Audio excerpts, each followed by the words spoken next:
Et alors, bon, j'aurais pu prendre comme animal l'homme, mais comme on n'expérimente pas sur l'homme, c'est plus simple de prendre des souris.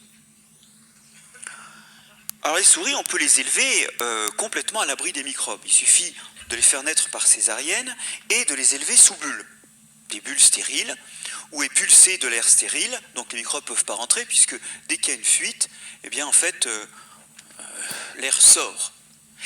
Vous avez donc dans ces bulles, là c'est à jouer en Josas, hein, vous avez des souris qui vivent et qui de génération en génération, de naissance en naissance, sont dépourvues de microbes, que ce soit dans la peau, dans les oreilles, dans le tube digestif, dans l'appareil reproducteur. Il n'y a absolument plus de bactéries. Or, l'ensemble des microbes présents dans les animaux, surtout des bactéries, quelques levures, ce qu'on appelle le microbiote, c'est quelque chose d'hyper diversifié qui compte entre 1000 et 10 000 espèces. Là, je vous ai mis un frottis d'intestin de... on l'avait fait à la fac de Montpellier d'ailleurs, ça en TP, un frottis coloré où on voit toutes les bactéries qu'il y a dans un intestin de souris. Il y a donc une grande diversité de microbes qui sont acquis à partir du milieu après la naissance, on y reviendra, et qui ont des rôles majeurs. D'abord, des rôles dans la digestion. Les fameuses souris axéniques, qui sont ces souris privées de bactéries et de levures, ces souris stériles, digèrent beaucoup moins bien. Il faut leur donner 20 à 30% de nourriture en plus pour arriver au même résultat en croissance que des souris standards colonisées de partout par des microbes. Ces souris axéniques, il faut de temps à autre leur donner des suppléments de vitamines. Pourquoi? Parce qu'il y a tout un tas de vitamines qui sont produits par ces microbes. Pour eux. Pour les cellules microbiennes elles-mêmes, évidemment. Et puis de temps à autre, il y a un microbe ou deux qui explose par accident et les vitamines sont relarguées dans le tube digestif et peuvent être captées par la bestiole. Donc, production de vitamines, et puis détoxification aussi. Il y a tout un tas de toxines alimentaires qui sont détoxifiées par les microbes du tube digestif. Pour prendre un exemple chez l'homme, les Asiatiques souffrent très peu des phytostéroïdes du soja parce que beaucoup d'entre eux ont des bactéries qui transforment ces phytostéroïdes qui sont des perturbateurs endocriniens en quelque sorte, les transforment simplement, ces phytostéroïdes, en dérivés neutres à même bénéfiques. Bref, détoxification aussi des aliments. On commence à sentir la protection. On a surtout une protection par rapport aux agressions microbiennes. Ces microbes de la peau et des boyaux ont une action de protection directe. Pour eux, l'endroit où ils vivent, c'est leur ressource alimentaire et leur milieu de vie. Et il y a une lutte pour cet espace qui fait que souvent c'est eux qui font main basse sur les ressources alimentaires, et donc par leur seule présence et leur rapacité par rapport aux choses qui peuvent permettre à une bactérie de se développer, ils excluent les indésirables, et puis parfois ils produisent des antibiotiques. Revenons à l'homme. 10% d'entre vous sont porteurs du staphylocoque doré dans cette salle. Mais bien sûr, et heureusement, bien moins seront atteints un jour par les symptômes liés à une prolifération de staphylocoque doré.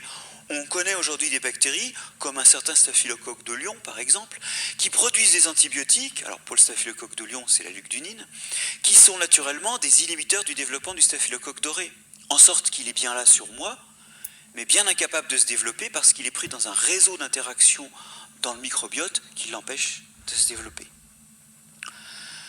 Le problème, c'est qu'en réalité, l'examen des souris axéniques montre que le rôle dans la protection n'est pas simplement lié directement, et je vous en donne un exemple, à la protection, à la présence des microbes ordinaires, mais aussi, et ça va vous rappeler quelque chose, à des modifications du système immunitaire lorsqu'à la naissance, on commence d'être colonisé par justement ce microbiote ordinaire. Alors je vais vous présenter la triste histoire de souris axéniques auxquelles on injecte un petit protozoaire qui est l'agent de la leishmaniose, une maladie proche de la maladie du sommeil si l'on veut, et qui se termine assez mal pour... pas pour les souris parce qu'en fait c'est pas une maladie de souris. Sauf que les souris axéniques l'attrapent. Alors, normalement, une souris contrôle normale, donc comme vous et moi, dotée de ces microbes, est capable de fabriquer une papille de réaction qui, elle fait une croûte quoi, hein, et la croûte se détache au point où on a injecté les leishmanias, elle se détache et la souris attrape pas la maladie. Ça c'est rangé, c'est pas une maladie de souris. Sauf qu'une souris axénique, elle fait une papille qui n'est pas très très développée et qui ne desquame pas et elle attrape la maladie. En fait, les souris axéniques sont foutues de se défendre contre quelque chose qui n'est même pas habituellement un pathogène de souris. Que se passe-t-il? Alors, je vous ai mis là pour plusieurs souris la taille des lésions en millimètres. Vous voyez que les souris contrôle ont des lésions plus grandes que les souris que l'on appelle donc axéniques, qui sont privées de bactéries, expérimentalement.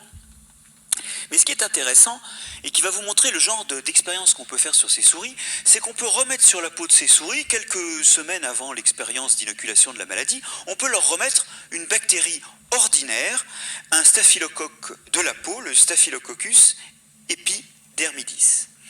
Et ce staphylocoque, il fait que quand on réinfecte les souris après les avoir remis en présence de cet occupant ordinaire d'une peau normale de souris, ou d'homme d'ailleurs, on a les mêmes, vous voyez qu'elle fait de nouveau des papilles de taille plus importante, et quand on regarde la capacité de la souris à mobiliser des lymphocytes, alors une certaine catégorie de lymphocytes efficaces contre ce genre d'agression, eh bien on voit que dans une souris normale il y en a beaucoup, dans une souris axénique il n'y en a pas beaucoup, et que dans une souris axénique recolonisée par ce staphylocoque, il y en a de nouveau beaucoup.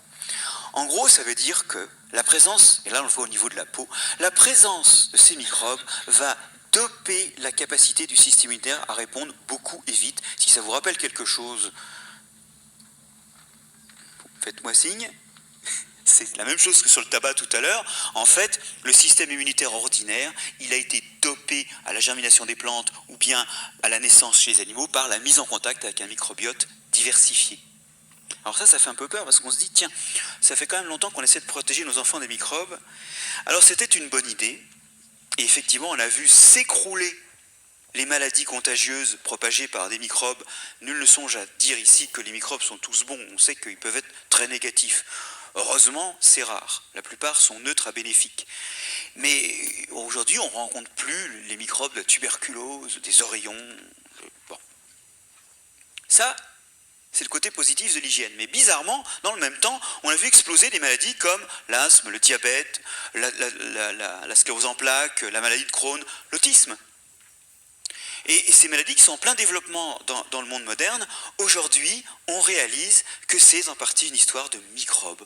On a des réversions, des syndromes de diabète de type 1 quand on transfère le microbiote d'un individu sain à un individu diabétique.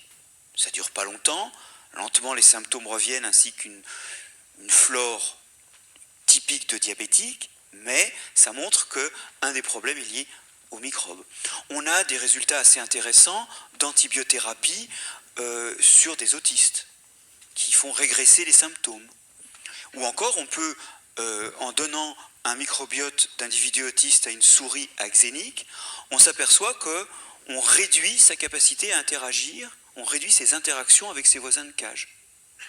Donc il y a des signaux très clairs qui montrent que dans ces maladies, qui sont des maladies complexes, qui ont des causes multiples, environnementales et génétiques, dans cette galaxie de causes complexes, l'une des choses, c'est sans doute l'exposition insuffisante, et notamment dans le jeune âge, à cette flore multiple, variée, avec laquelle, pendant des millions d'années, nos ancêtres ont interagi, et dès la naissance, vous savez qu'on est quand même issus de centaines de millions d'années sans douche, faut se le dire, et donc notre organisme, il a été construit sans douche, voilà. Et tout l'enjeu aujourd'hui, c'est de retrouver la saleté propre, c'est-à-dire le degré de contamination qui est plus propre à nous protéger que l'absence complète de microbes.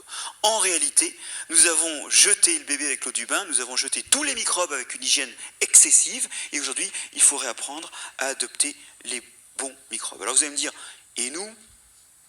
Parce que ça, c'est surtout des histoires de souris. Alors nous, je voudrais vous montrer une image qui est extrêmement émouvante pour le microbiologiste, car elle parle fortement de microbes. Pourquoi? Les enfants ont souvent des douleurs digestives assez violentes qui sont liées à la fois à des problèmes pour digérer, qui font qu'il reste des aliments pas complètement digérés, mais aussi au fait que leur tube digestif est encore assez peu richement colonisé et donc est susceptible d'une invasion par des microbes provoquant des diarrhées ou des dysfonctionnements du tube digestif. En fait, derrière les cris de l'enfant se cache en partie, là aussi c'est complexe, mais se cache en partie un grand désarroi par rapport au fonctionnement du tube digestif. Et donc il est important que les enfants soient vite et bien colonisés